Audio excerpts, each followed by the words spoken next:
Hey guys, Seth here with a Shot in the Dark reviews.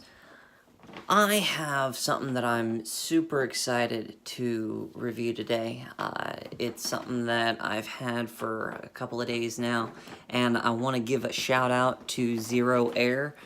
He actually included this cool little light as a bonus, and I tell you what, after looking at it, I was just more and more impressed by what it does and how it works. So I figured they're going to be able to say it better than I am, and so I don't know if it's Rofis or Rufus, but, correct me in the comments, and I'd love to know the correct pronunciation. But this is the Rofis TC1.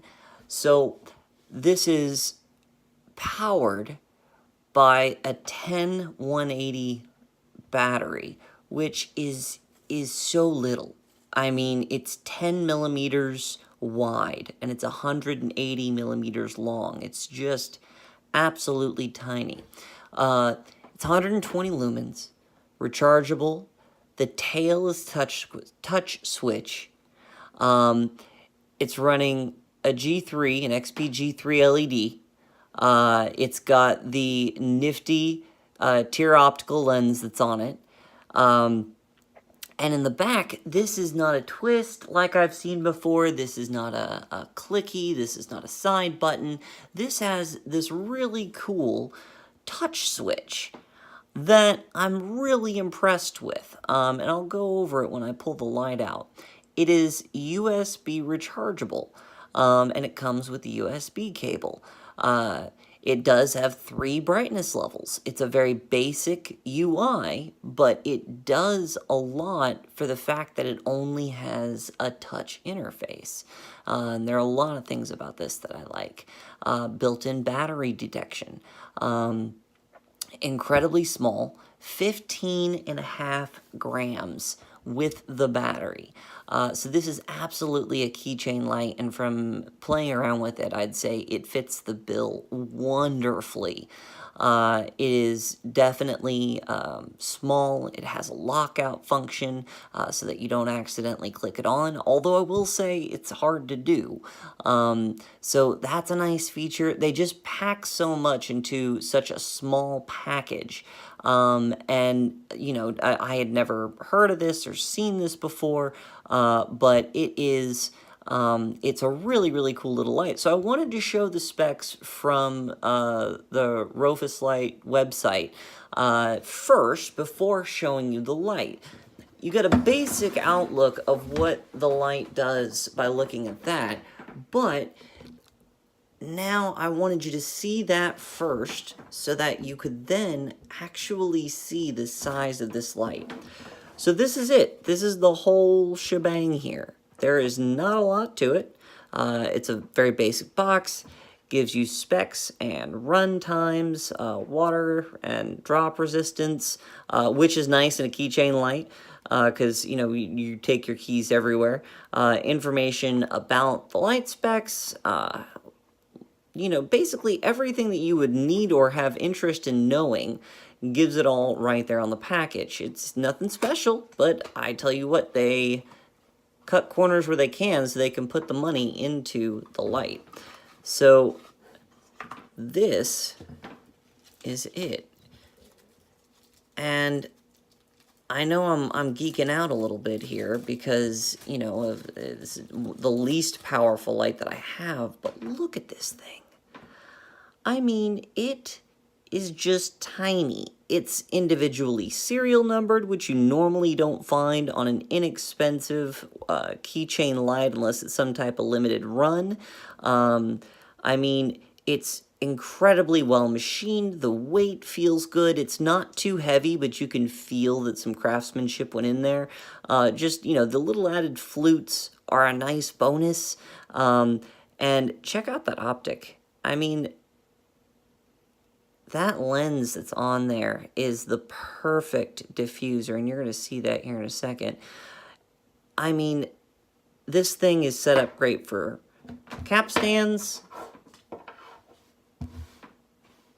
And if, for whatever reason, you want to, you can also do headstands on it, because the lens is just barely recessed down below the top, which I thought was a really good idea, rather than having anything protrude.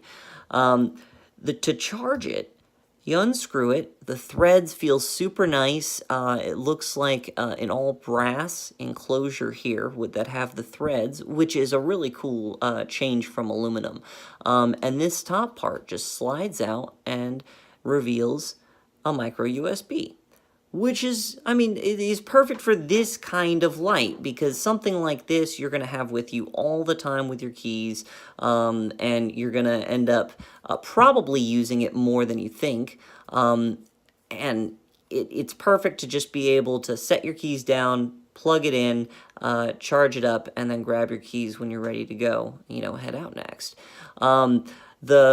The body feels well machined as far as in the head. You can feel the machining a little bit. It's really impressive.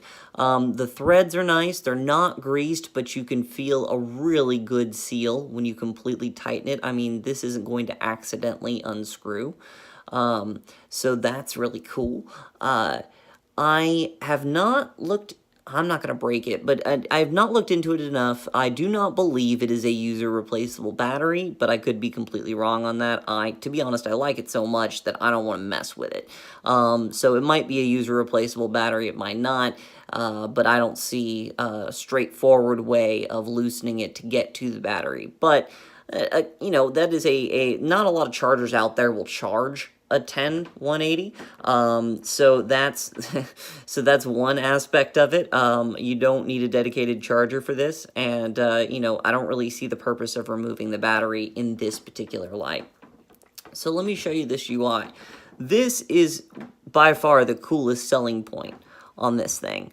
Is you have this integrated touch sensor that is see-through, so you can do a tap, and that's going to light up, and that basically gives you your battery status.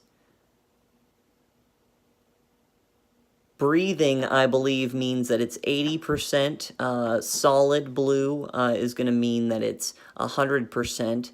And red, if I remember correctly, is 50. And then I think it flashes red at 10 or 20%. So really cool battery indicator there. Tap it, goes right off. So you press and hold, and that's going to turn the light on. So let me kill this so we can get a little bit of a picture here. So this is not the beam shot video, it never is, but I did want you to take a look at this. So you have a really nice moonlight mode. And then, you can barely see it. It's a completely diffused beam. And then you press and hold, and it clicks into medium. I mean, you could walk around your house with this without disturbing anyone. You can tell it's a really diffused beam and well diffused. I mean, there's no real defined hot spots on it. Tap it again, and now you're in high. And you're not going to be hunting something down at 50 feet with this, but this is at 120 lumens. I mean, it is definitely enough to look for stuff in your car, be able to take a walk, even if you wanted to. I mean, it puts out enough light with enough runtime to make it functional, and that's what I'm all about with my lights, is the functionality of it. So drop it down to low again, and then you press and hold, and it turns it off. Press and hold, turns it on.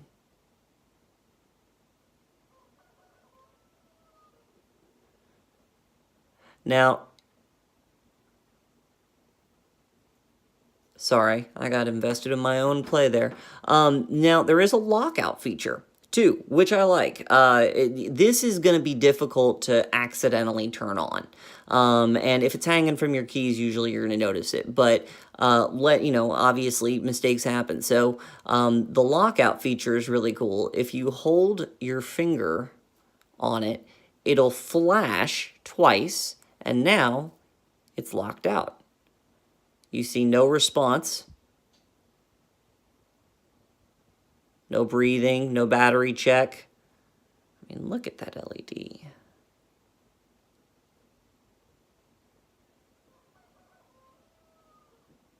It's such a cool optic. Take it out of lock, press and hold. And there you go. Tap it to go off, battery status. Oh, excuse me, that's low. Press and hold. So, I mean, I could definitely find cons with anything that's out there, you know? I mean, sure, would I like to have longer runtime? Yeah. Would I like to be brighter? Sure, at this package, you know? But I'll say it's a $20 light, guys. I mean, it's 20 bucks. And it performs very well. You can tell that a lot of care and craftsmanship went into it. I see no flaws with the body, with the ano, you know, the fact that they take the time to serialize it. You know, I mean, it's just a really cool design, a really cool invention, and I wanted to take a couple of minutes to show this to you. I am going to do beam shot videos of this tonight along with the PL47.